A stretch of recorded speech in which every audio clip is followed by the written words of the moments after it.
Well, if that doesn't tell the story of why I don't have reverse lights, kind of funny actually. I pulled that harness off just to double check, and I, with my test light there, I got a very cheap one, kind of a pain, but anyways, marker lights are hooked up, and honestly, this is a story just to tell you guys.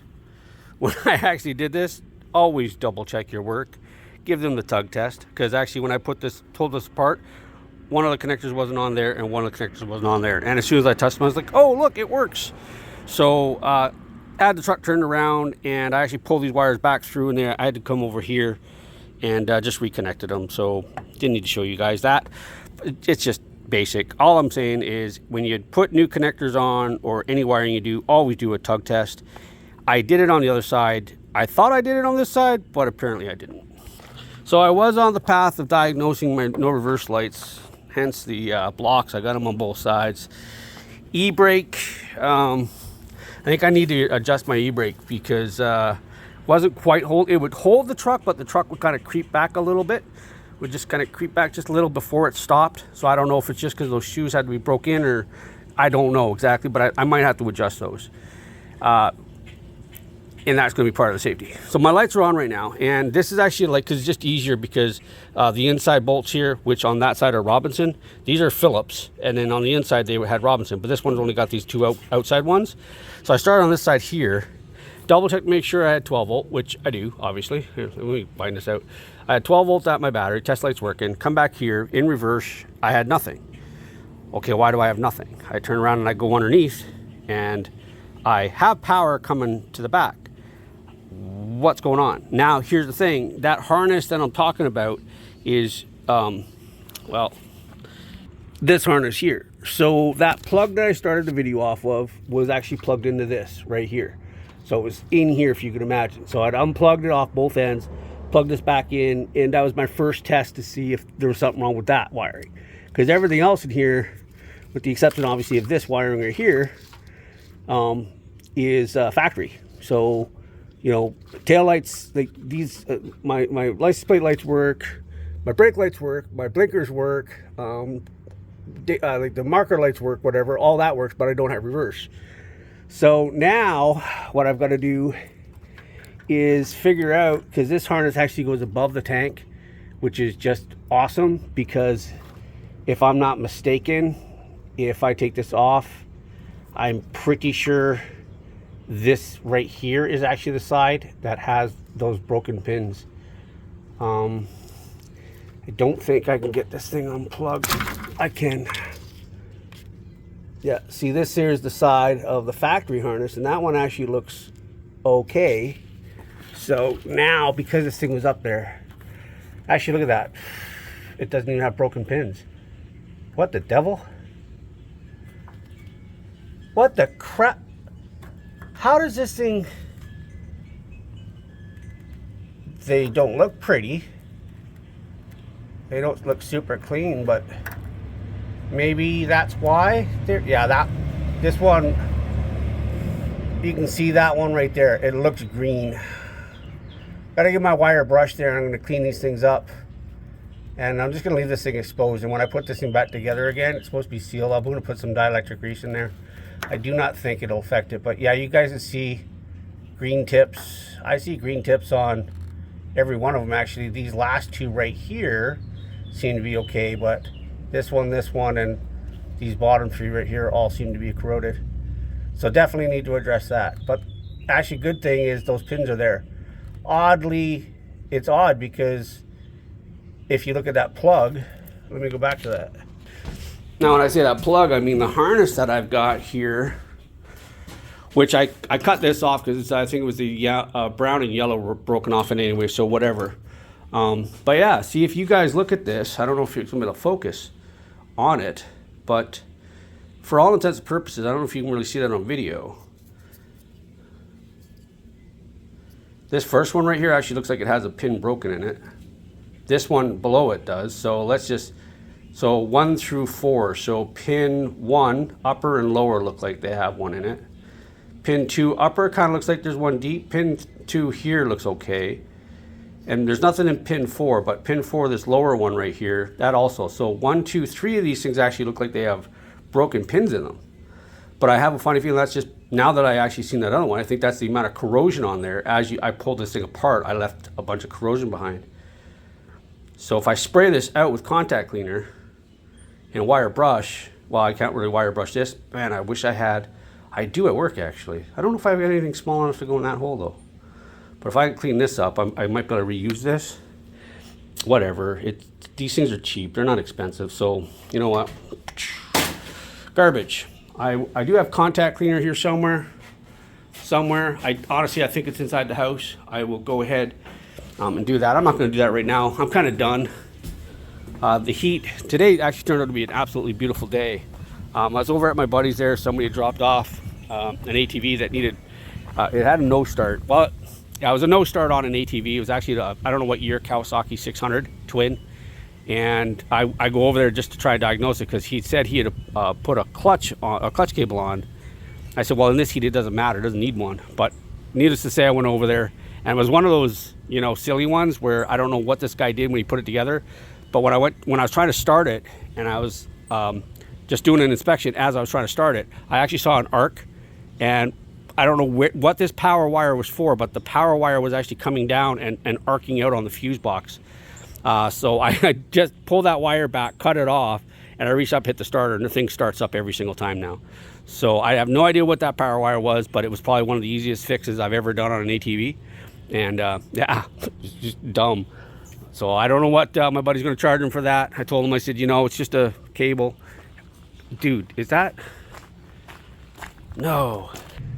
Yep, saw it. I saw a P there, and sure enough, the bleeder screw is actually leaking. It's actually leaking from the bleeder screw. Okay, that's actually good news. I thought it was from the banjo, so I guess I got to tighten that bleeder up a little bit more. You guys can see how just a little wet. So I'll definitely have to heat that thing up. As a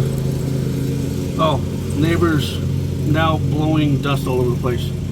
So with that being said, okay, I definitely need to address that. Cool. Oh, hey. Guess what I just found? Look, it's probably dead. I forgot I even have it up here.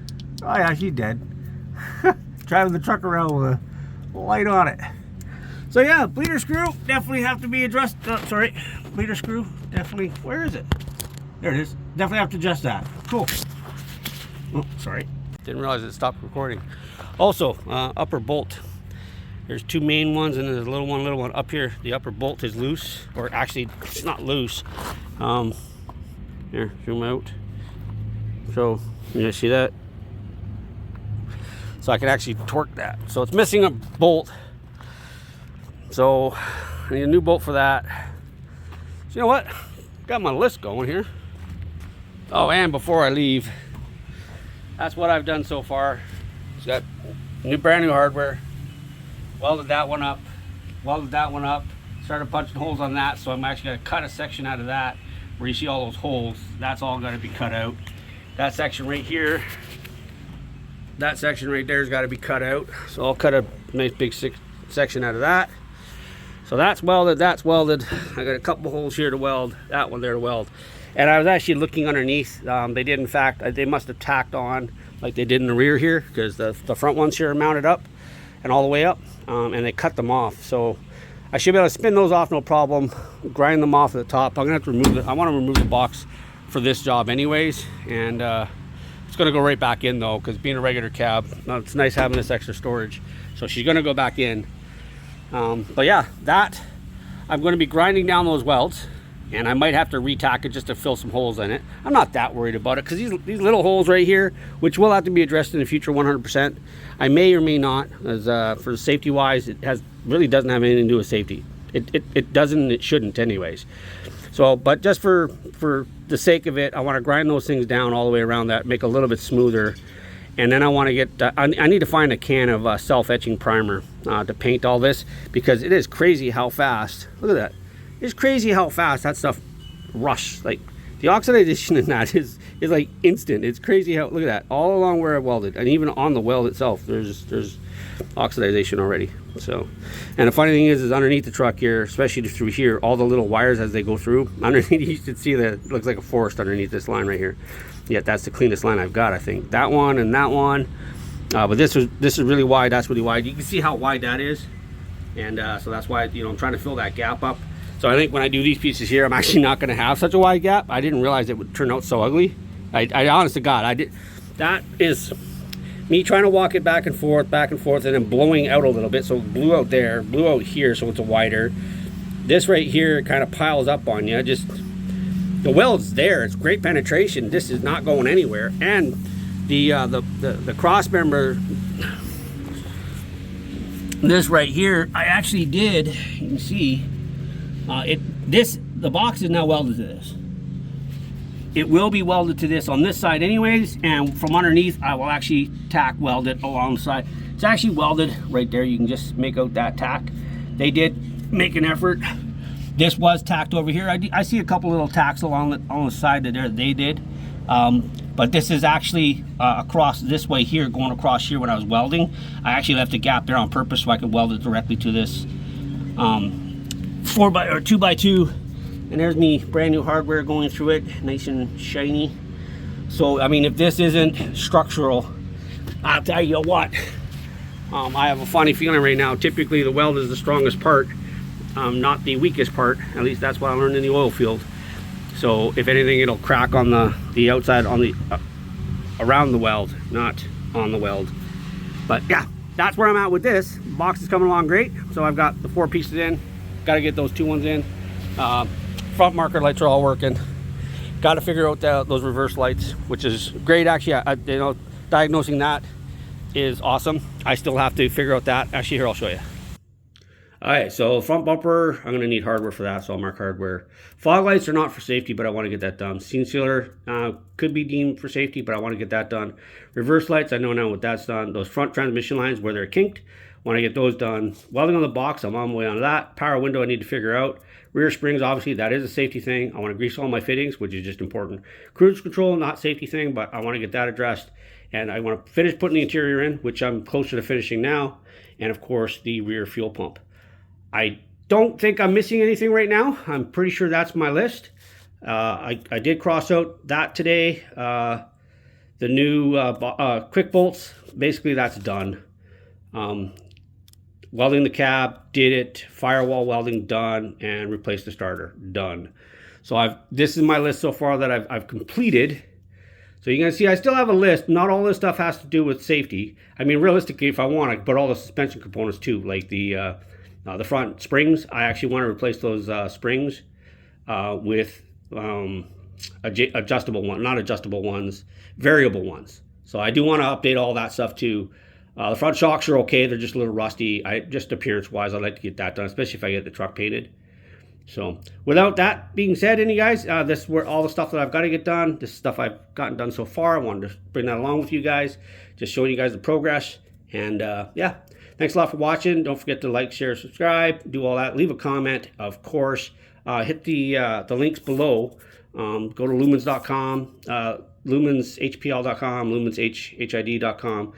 Seagull, all lowercase 2024 for 15% off all those LED lights. LED, HID, your off-road lights, yeah, all of it. I'm going to be contacting him really close because, really soon, because on the reverse lights, what I want to do, where I have the fog lights in the front, what I actually want to do is, I've seen guys with headache racks with backup lights up there, cargo lights. That would be nice on top of that too. It would be nice if I can get a headache rack for this and put cargo lights on it. But what I want to do is just on the outside of either side here is put in backup lights, spotlights. So when I am backing up, especially at night to a trailer or anything I'm doing, I want to have light behind me. One of the things is this truck, just they naturally do sit higher in the rear. Just because, I mean, if there's weight in the back, it would settle down, especially with the 4 springs. She does sit a lot higher in the back just because of that. So, you know, it's a little sporty like that, right? But once I get the backup camera and those reverse lights, the lights I want to put on here would be just friggin' awesome. So if I could just find the wire, to be honest with you, that these things hook up to for reverse lights, I just wire those in. I wouldn't even worry about those ones up there, to be honest with you. So I might actually go to Lumen's site and see if I can just get those, and I want to get non-LED. I want to get the same era. Right around 93, they did in fact I think they had LED. That was the early days of LED, but I don't want to put LEDs on this truck. I don't. So hook these things up, so as soon as I come into reverse, I'll be blinding everybody backing up, but you know what, they'll be down there nice and low. But that's what I want to do. Again, thanks a lot for watching. Please like, share, comment, do all that stuff there, guys. And hey, I appreciate every single one of you guys, every view. I know this truck isn't getting a ton of views, but I don't care at this point. I'm just making content. My channel's growing though. Thanks a lot, guys. I'll see you guys in the next one. Peace.